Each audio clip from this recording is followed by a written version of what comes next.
This road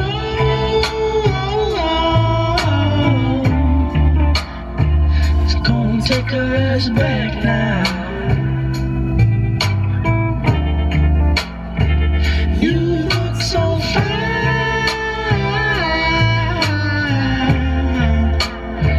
and I don't know how to act now. Is it any wonder?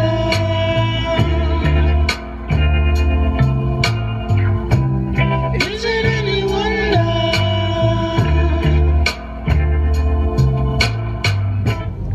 While that man in front of me has built a strong front or ego, I have let mine completely go.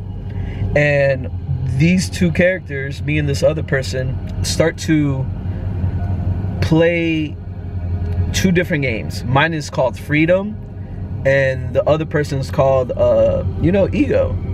And don't get me wrong, ego can work really well, for people that are just only attracted to the mundane or the physicalness of life. Now, tapping into this childlike,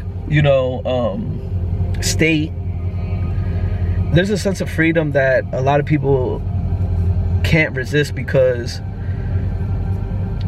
they're seeing something inside of you that they're going, wow, what's giving him the excuse to feel that sense of freedom? And I like I said, I test my theories, right? The more let's say the more fatter, unhealthy I become, not unhealthy, but just like the more I don't give a care in the world about, say, my perception, my weight, my appearance, the less I care about, the more rougher I look, the more I don't care about what other people consider handsome or cute, or if a girl's pretty. The more I'm not involved in how much I make, or did I make anything today. When I start not caring about life, the more freedom I have, right?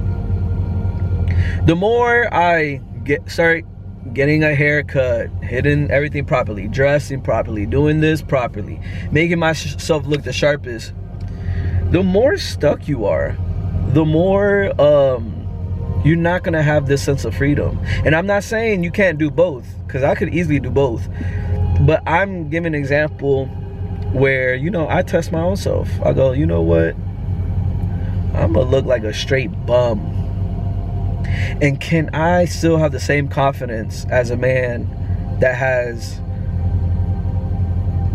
before stepping out the house, prepped himself up to make himself the most attractive? Again, going back to it, has nothing to do with this thing I'm chasing. I'm not chasing to be a winner, And I always knew this, and I always knew there was something about people that had this certain level of freedom. They're the most cleverest social creatures I've met, and 9 times out of 10, they're actually not doing great in life. They're not doing great in the sense of like career or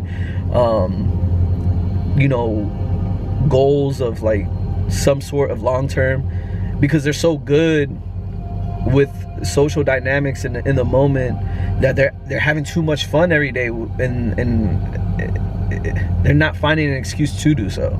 And then the people that work hard and grind and want to make this and want to have this and want to get the things of the world and want to experience the luxury stuff of the world, even if they get that car or they succeed in X, Y, and Z, that little freedom they get is like almost like a drug. They'll take a hit, and then the drug starts to go away and go and dissolve, and reality starts to kick back in, and they gotta get another hit. They need to buy something else. They need to achieve another level of success. They need to get another $10,000. They need, you see. So what am I saying?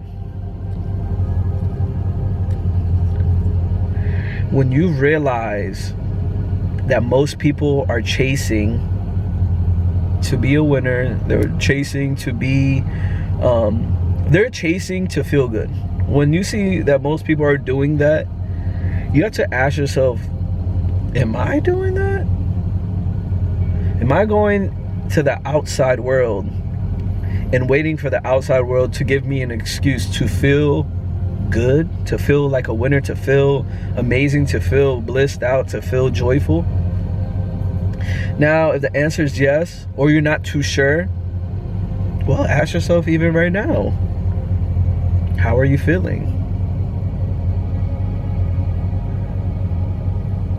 Some might say, I'm okay, I'm cool. Okay, is there something in the moment that can make you feel better? That costs nothing? You feel me? You see, joy is free. You know, that's why they always say God is in the moment, you know? But most people love the creation more than the creator, so you miss it. You miss the beauty, you know? You miss the sweet joys of life, and it's, you know, again, it's in the eye of the beholder. For what might give me the next level of freedom inside myself is going to be very different from you. But the one thing I know is the same is how we get there. So I'm going to end it right there. But remember, you get two people in life. The one that's always chasing, you know, that freedom, and people that just let go of, you know, this ego and this rat race to get it. It's a rat race. And what I'm saying is very powerful. Like I said, it's only one little surface level way of looking at it, but when it comes to you know, being attractive and social and, you know, having fun nights that, you know, people wait 20 plus years, wait till they finally make it to give them an excuse to have fun, until they get the thing, or, you know, you can have it every night. You can have it whenever you please, really, every day.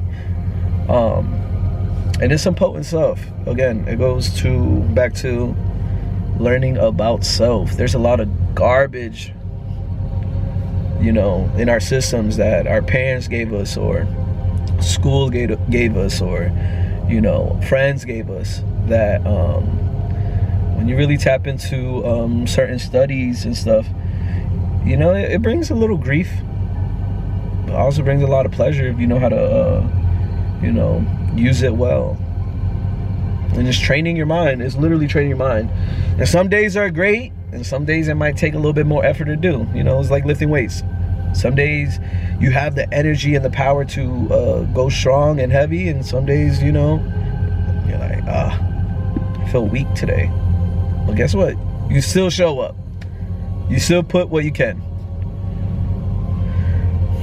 All right, I'm gonna end it right there.